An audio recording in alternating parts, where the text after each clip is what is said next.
Tem certas notícias que, sinceramente, viu, eu vou passar para você aí, vamos falar desse caso que aconteceu no final de semana e que acabou chocando Santa Catarina.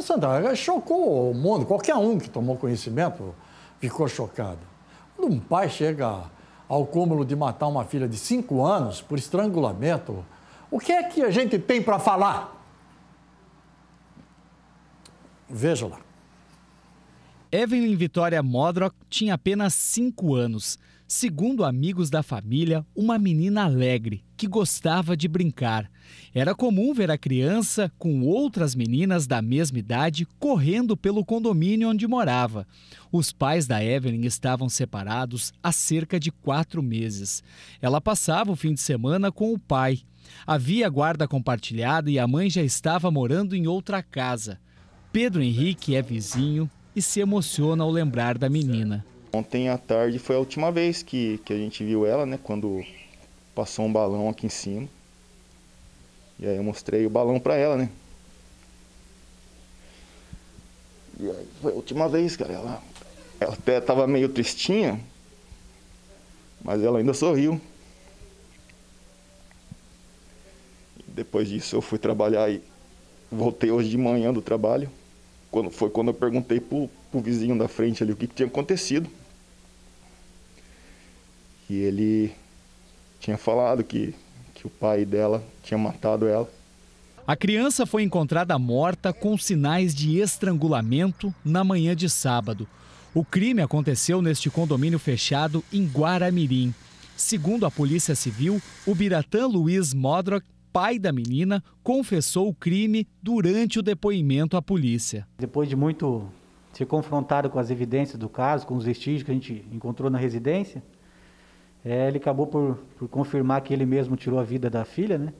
Usando segundo ele, uma camiseta dele mesmo, teria estrangulado a criança ainda de madrugada, e daí depois disso ele teria pegado uma faca daí da própria casa e tentado tirar a própria vida, teria cortado ali o pulso e tentado cortar o pescoço, também várias lesões no local, né? Ainda no local do crime, durante o atendimento da Polícia Militar e do SAMU, o suspeito inventou uma outra versão. O Biratã teria dito que uma pessoa o atacou com uma faca e ele desmaiou com os ferimentos. Quando acordou, a filha estava morta. Inicialmente, o pai da criança nos relatou que havia um terceiro elemento dentro da casa, um elemento todo de preto, que possivelmente teria sido o autor da situação, né? E havia a criança deitada ao lado do pai, apresentando marca de esganadura no pescoço, né? Já não havia mais o que fazer, infelizmente a criança já estava em óbito e o masculino foi atendido ali pela equipe do SAMU. Com ferimentos, o Biratã foi levado para o hospital, onde recebeu atendimento e foi liberado para prestar depoimento. Na delegacia, segundo a Polícia Civil, ele se manteve firme, pensativo e com a versão inicial da participação de uma terceira pessoa no crime, até se emocionar com a presença da filha mais velha. Eu pedi para ele no final se ele queria falar com uma filha mais velha dele, que estava na delegacia. Ele disse que queria vê-la, a filha, né? E quando eu deixei a menina entrar na sala, aí eu disse a ele que ele não deu a chance para a filha dele de 4 anos chegar até a idade dessa filha maior, que está com 20 e poucos anos. Depois disso ele entrou, começou a chorar. Daí ele disse que tentou, pediu para falar novamente e confessou o crime, relatou todos os detalhes do que ele teria feito nessa madrugada. A filha mais velha é de outro casamento. Vizinhos disseram que a convivência do casal era tranquila até a separação. O homem trabalhava como mecânico e estaria desempregado. Durante o tempo que eles estavam juntos, eles não discutiam, não. Pelo que a gente via, né, aparentemente. A discussão começou depois que eles começaram a separar, né, que a ex-esposa dele queria vir ver a menininha no condomínio e ele não deixava. Ele saía, né, levava a menina junto. Enfim, dava uma série de desculpas para não deixar a menininha com ela, né.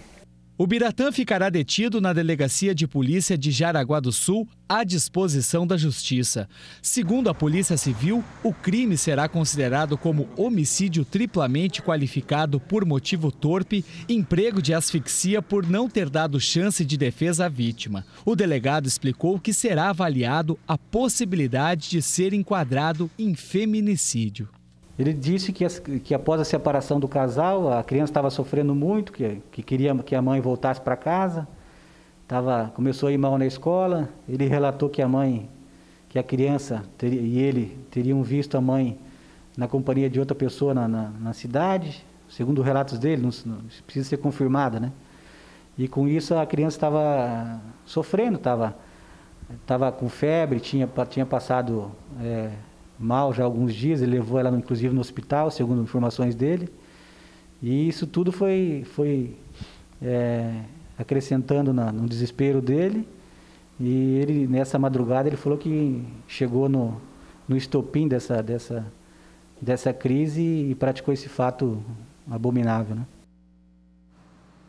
A palavra corretíssima que o doutor delegado acabou de revelar, né? Um crime abominável, né? Essa é a palavra, abominável, né? Obrigado ao doutor Paulo Reis Venera, delegado de polícia. Obrigado também ao José Valmir Sargento e também ao rapaz ali que deu um depoimento extremamente emocionado, né? O Pedro Henrique, né? Que é o vizinho dessa criança. A pergunta que a gente não deixa de fazer nunca, né? O que a criança tem a ver com a loucura dos adultos, né?